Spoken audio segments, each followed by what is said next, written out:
নমস্কার, আমি মধু। আপনাদের জন্য একটা নতুন গল্প নিয়ে এসেছি এই আসরে। আমি বিভিন্ন স্বাদের গল্প বলবো। সেটা হতে পারে দৈবিক, ভৌতিক, বাস্তবিক। আজ আমার প্রথম গল্প বলার দিন এই চ্যানেলে, তাই আমি একটা দৈবিক গল্প দিয়ে শুরু করতে চাইছি। আশা করি আপনাদের ভালো লাগবে, আর ভালো লাগলে একটা লাইক অবশ্যই করবেন, আর আমার এই নতুন চ্যানেলটাকে সাবস্ক্রাইব করে দেবেন প্লিজ, যাতে আমার এই গল্পের আসর জমে ওঠে। তাহলে শুরু করি আজকের প্রথম গল্প, সাপের ভস্য।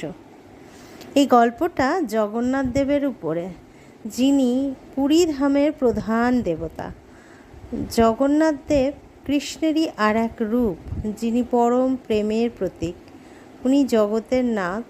এই পৃথিবীর সকল জীবের প্রতি উনি প্রেম প্রদান করে থাকেন এবং সমান নজরে দেখেন।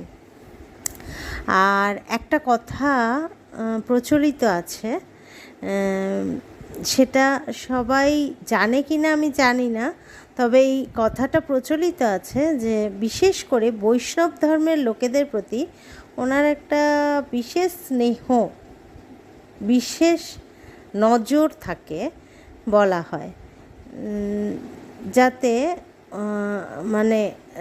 ওনার ধামে যদি কেউ একটা বৈষ্ণবকে সাথে করে নিয়ে যায়, সেটা বৃন্দাবন বা মথুরা যে কোনো জায়গা হোক, শুধু একজন বৈষ্ণব যদি সাথে করে দর্শনের জন্য নিয়ে যায়, তাহলে জগন্নাথ মহাপ্রভু নাকি ভীষণ খুশি হন আর হাজার হাজার ভক্তের মধ্যে তাকে আগে খুঁজে নেন আর আশীর্বাদ প্রদান করেন। তার মানে এটা নয় যে বাকি যে ভক্তরা ওনাকে দর্শন করতে গেছেন তাদের উনি এড়িয়ে যান বা তাদের দেখেন না বা তাদের মনস্কামনা পূর্ণ করেন না, তা নয়। ওনার ওই বড় বড় চক্ষু এড়িয়ে কেউ চলে যেতে পারে না। সবার উপরেই ওনার আশীর্বাদ থাকে, প্রেম থাকে, সমানভাবে থাকে। কিন্তু যে ভক্ত ওই বৈষ্ণব সাথে করে নিয়ে যান, সেটা বৃন্দাবন বা মথুরার ব্রজবাসী হলে, তাহলে নাকি শোনা গেছে যে তার মনস্কামনা প্রভু সবার আগে পূর্ণ করেন। আর এই মহাপ্রভুর এক এই প্রচলিত কথাটা অনেকে জানেন, আবার অনেকে জানেন না। তাই যারা জানেন না তাদের উদ্দেশ্যে আমি একটু বলে দিলাম। তো আজকের গল্পের শুরুতেই তাহলে যে কথাটা বলার সেটা বলে আমি আজকে আসল বক্তব্যে চলে যাচ্ছি। এই মহাপ্রভুর মহান ভক্ত ছিল উড়িষ্যার রাজা মদন মোহন দেব। তার পিতার নাম ছিল বীর গঙ্গাধর দেব। রাজার পিতা এবং ঠাকুরদা বৈষ্ণব মতে পুজো পাঠ করতেন এবং মানতেন। তো রাজা মদন মোহন দেব ও তার পূর্বপুরুষদের শিক্ষায় দীক্ষায় বেড়ে উঠেছিলেন।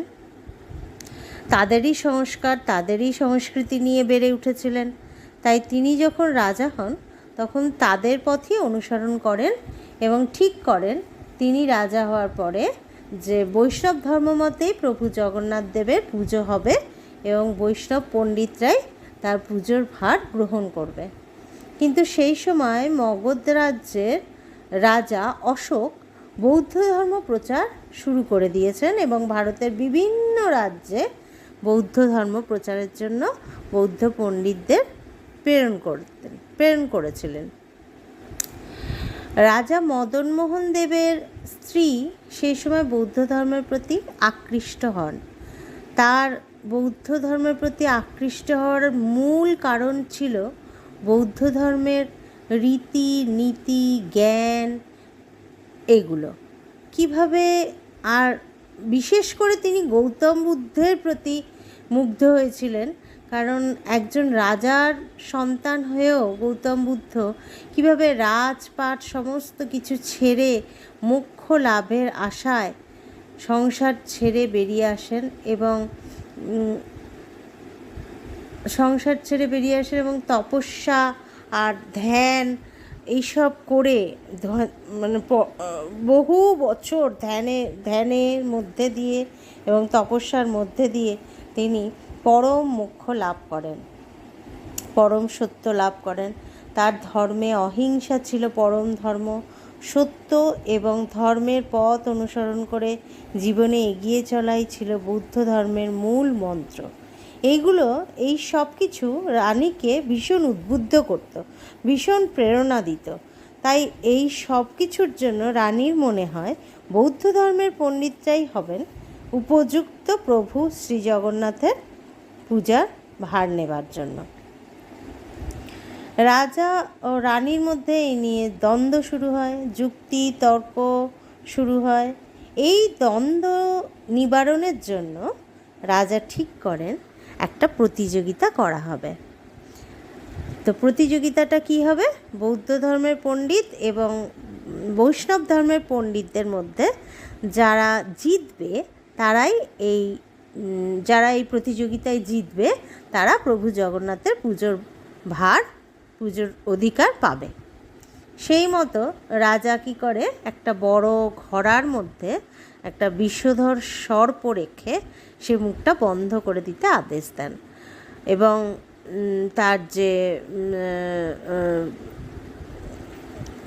দেন এবং সেই প্রতিযোগিতার জায়গায় সেই ঘোড়াটা নিয়ে যেতে বলেন তার পারিষদদের।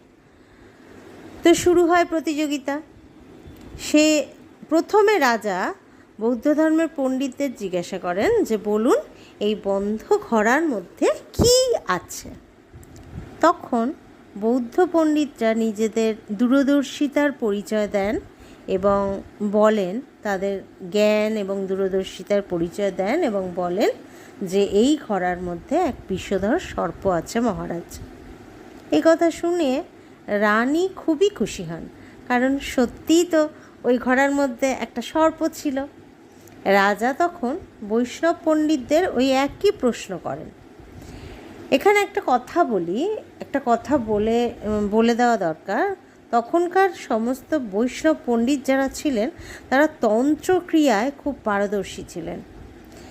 তন্ত্রক্রিয়ায় তারা করতেন এবং তন্ত্রক্রিয়ায় খুব পারদর্শীও ছিলেন। রাজার প্রশ্ন শুনে বৈষ্ণব পণ্ডিতরা যারা আগেই বুঝে গিয়েছিলেন যে ঘোড়ার মধ্যে সত্যি সত্যিই একটা বিষধর সর্প আছে এবং তাদের তন্ত্রবিদ্যার জোরে তারা তখন নিজেদের মধ্যে আলোচনা করে ওই তন্ত্রক্রিয়া করে ঘোড়ার ভিতরে সর্পটাকে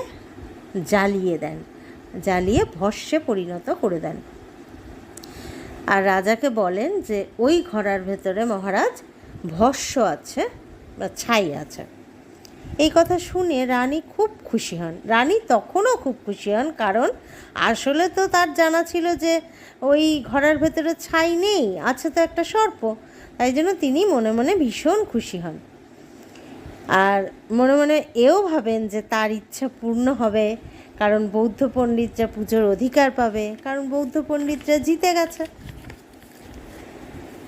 কিন্তু রাজার মন খারাপ হয়ে যায়, কারণ তিনি চেয়েছিলেন বৈষ্ণব ধর্মের পণ্ডিতরা জগন্নাথ দেবের পুজোর ভার গ্রহণ করুক।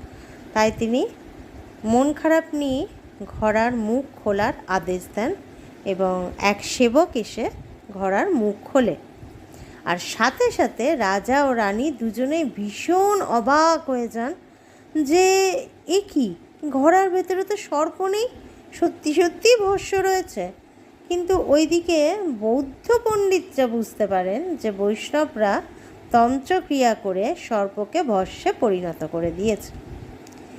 আর তারপর বৈষ্ণব পণ্ডিতরা তো ভীষণ খুশি হয়ে যায় যে তারাই জগন্নাথ দেবের পুজোর ভার পাবেন এবার, কারণ তারা জিতেছেন। সর্বসমক্ষে দেখা যাচ্ছে যে ঘোড়ার ভেতরে ভস্ম রয়েছে, সর্প নেই। আর কেউ তো জানতো না, শুধু রাজা আর রানী জানতো। কিন্তু সবাই যখন দেখতে পাচ্ছে, সবাই যেটা দেখবে, সবাই যেটা মানবে, সেটাই তো সত্য বলে প্রমাণিত হবে। তাই বৌদ্ধ পণ্ডিতদের তখন বৈষ্ণব পণ্ডিতরা কী করে, প্রচণ্ড অপমান করে তাদের মেরে ধরে দেশ থেকে তাড়িয়ে দেয়।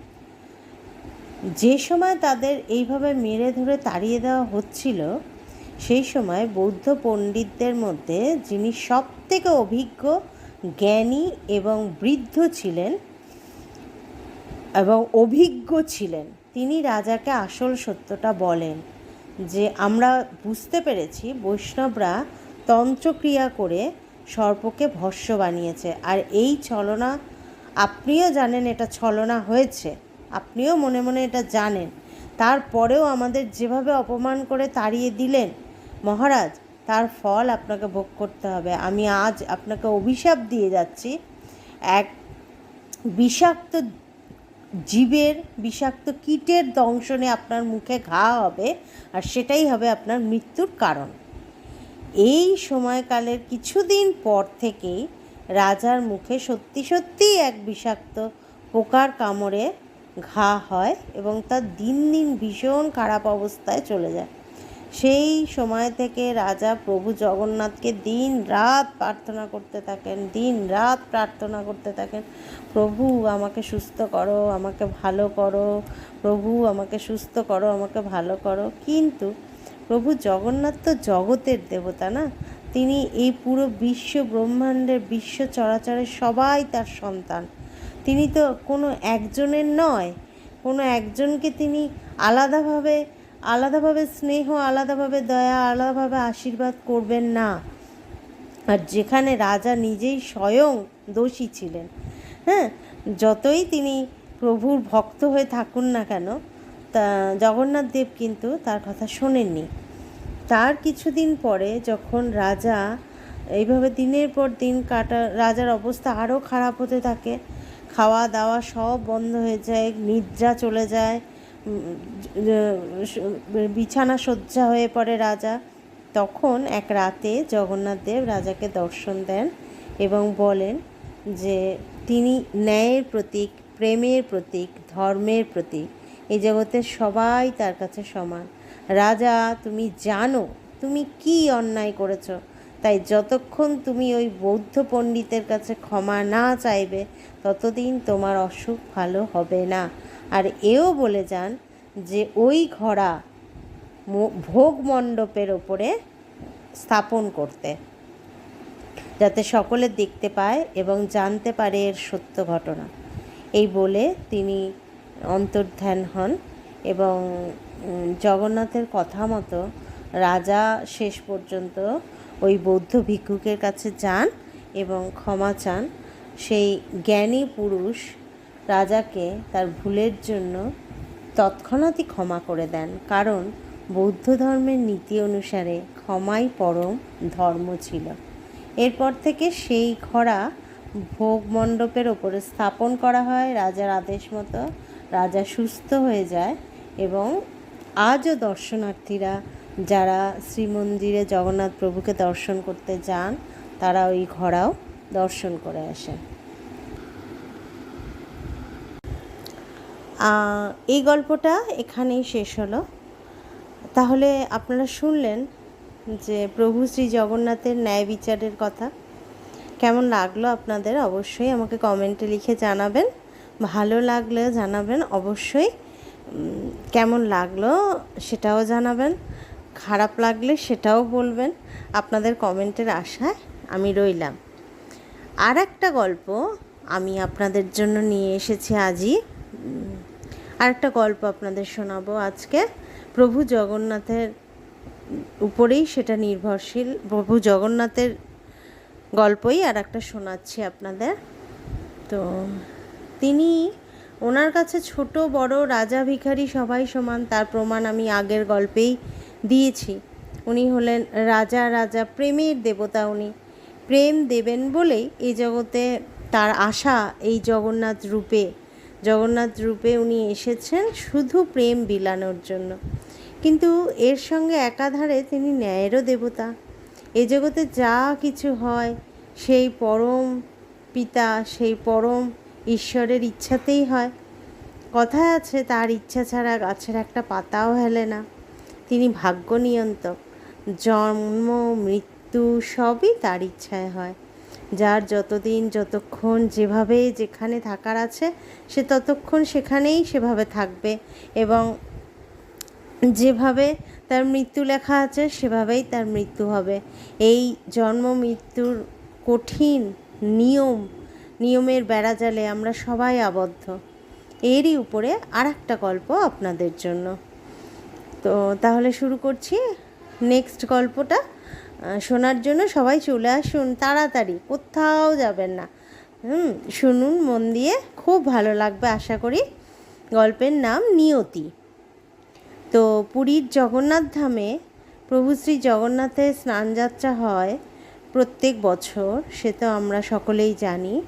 আর এই স্নানযাত্রা সম্পূর্ণ হবার পরপরই প্রভু শ্রী জগন্নাথের জ্বর হয় এবং তিনি শ্রীমন্দিরে কাউকে দর্শন দেন না, তিনি বিশ্রাম করেন তখন। অসুস্থ হয়ে যান, তাই শ্রীমন্দিরে তিনি তখন থাকেন না, তিনি তার কক্ষে থাকেন। সেখানে তার ওষুধপত্র, তার সেবা শুশ্রূষার জন্য সমস্ত পাণ্ডারা নিযুক্ত থাকে সর্বসময়।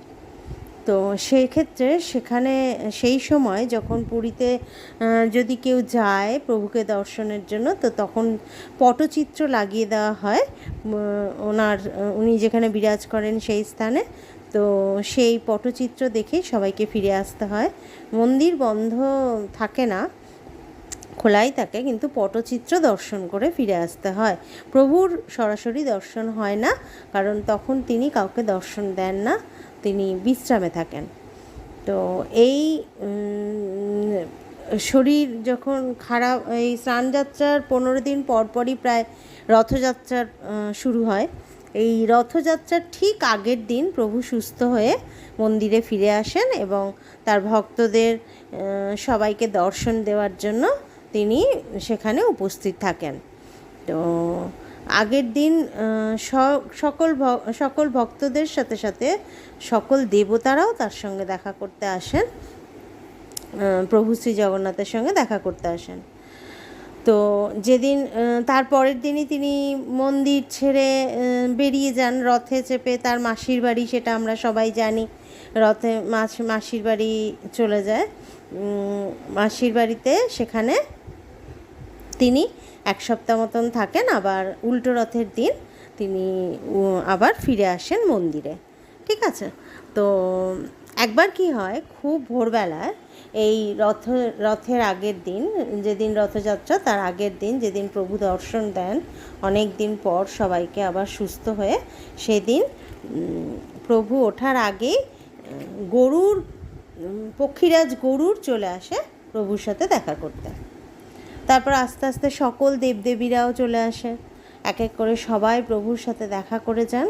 কিন্তু সেই দিন যমদেবের আসতে একটু দেরি হয়ে যায়, কারণ অনেক কাজ, যমদেবের প্রচুর কাজ, সবসময় প্রতিনিয়ত কেউ না কেউ মারা যাচ্ছে, তাদের সমস্ত কিছু হিসাব নিকাশ, রক্ষণাবেক্ষণ, দেখাশোনা, সমস্ত কাজ একা হাতে তাকে সারতে হয়।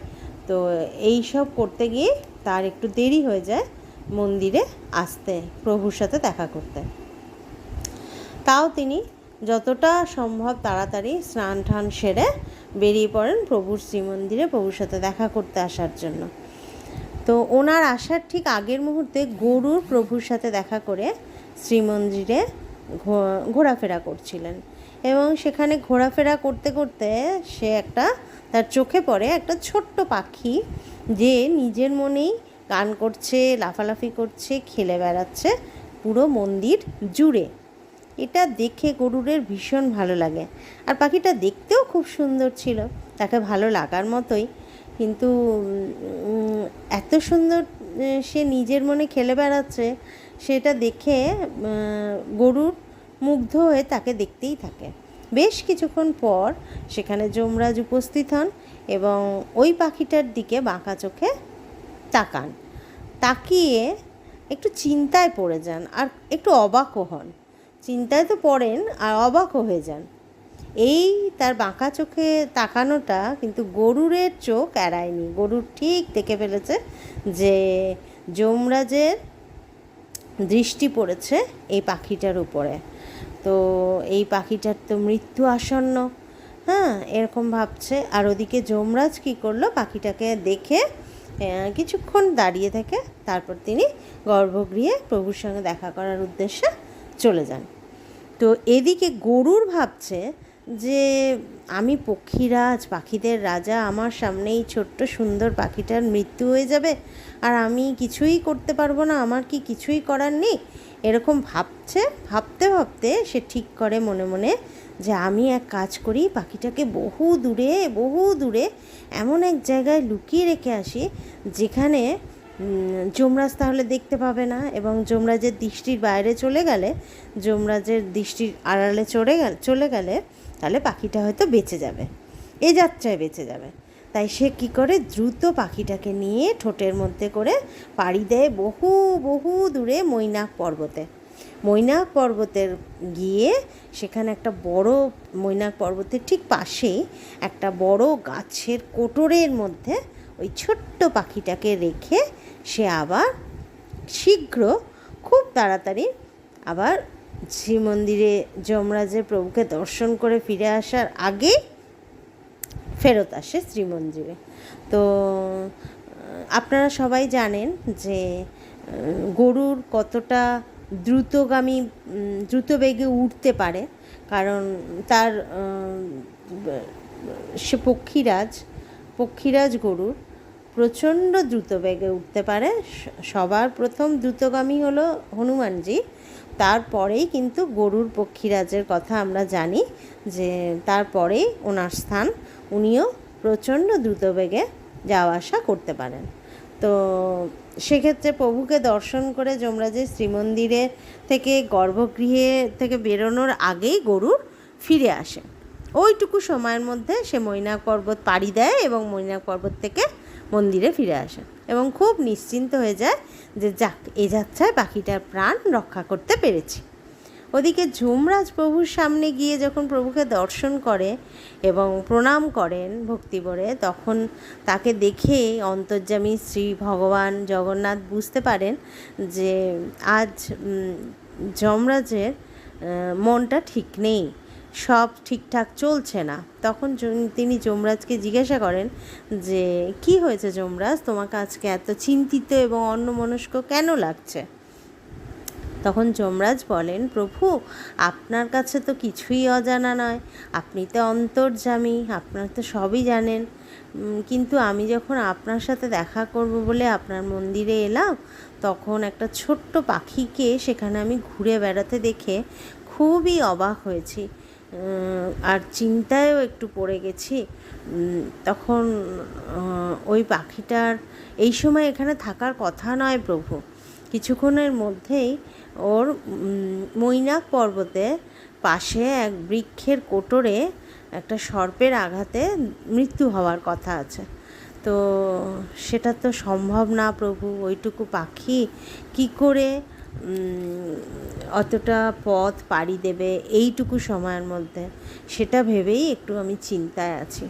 এই কথা শুনে জগন্নাথ একটু হাসলেন এবং তাকে আশ্বস্ত করলেন এই বলে যে শোনো যমরাজ, জগতের সব কিছুই আমার নিয়মে বাঁধা, সেই নিয়মের ব্যতিক্রম হবে না, তুমি নিশ্চিন্ত হও। এইটুকু শুনে প্রভুকে আবার প্রণাম করে তিনি গর্ভগৃহ থেকে বেরিয়ে আসেন এবং পাখিটাকে খুঁজতে থাকেন। সেটা যমরাজ যে পাখিটাকে খুঁজছে সেটা গরুর চোখ এড়ায়নি গরুরের। তখন গরুর জিজ্ঞাসা করে, যমরাজ আপনি কি কিছু খুঁজছেন? তখন যমরাজ উত্তরে বলে যে হ্যাঁ, আমি একটা ছোট্ট পাখিকে এখানে যাওয়ার সময় দেখেছিলাম, কিন্তু এখন আর সেই পাখিটাকে দেখতে পাচ্ছি না। তুমি বলতে পারো তুমি কি জানো সেই পাখিটা কোথায় আছে?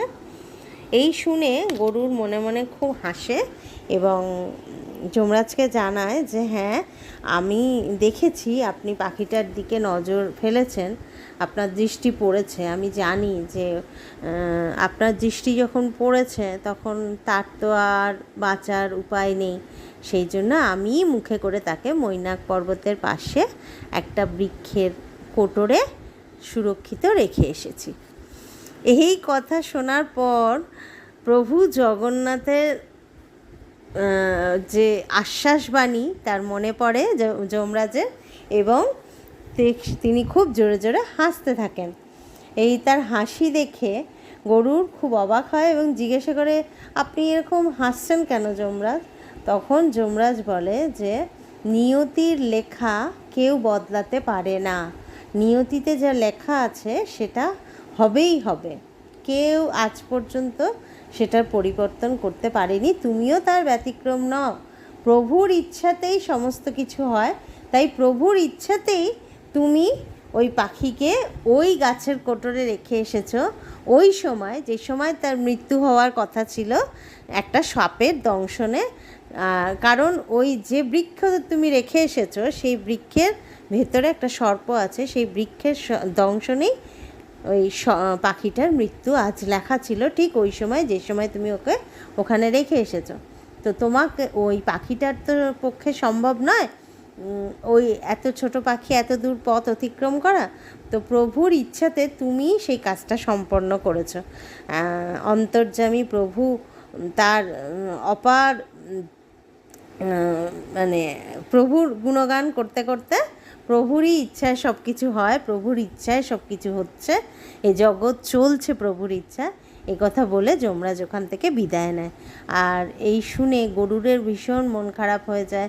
তার যে গর্ব অনুভব করছিল সে, যে হ্যাঁ সে পাখিটার প্রাণ রক্ষা করতে পেরেছে, সেই গর্ব সঙ্গে সঙ্গে চূর্ণ হয় এবং সেও প্রভুর উদ্দেশ্যে প্রণাম করে যে প্রভু তোমার ইচ্ছেতেই সব কিছু হয়, তুমি সবার নিয়ন্ত্রক, তুমি সবার ভাগ্য লিখেছ এবং তোমার ইচ্ছেতেই সব কিছু হচ্ছে, সব কিছু হবে, সব কিছু যা হয় আপনার ইচ্ছেতেই হয়, এই বলে তিনিও প্রণাম করেন শ্রী জগন্নাথের উদ্দেশ্যে।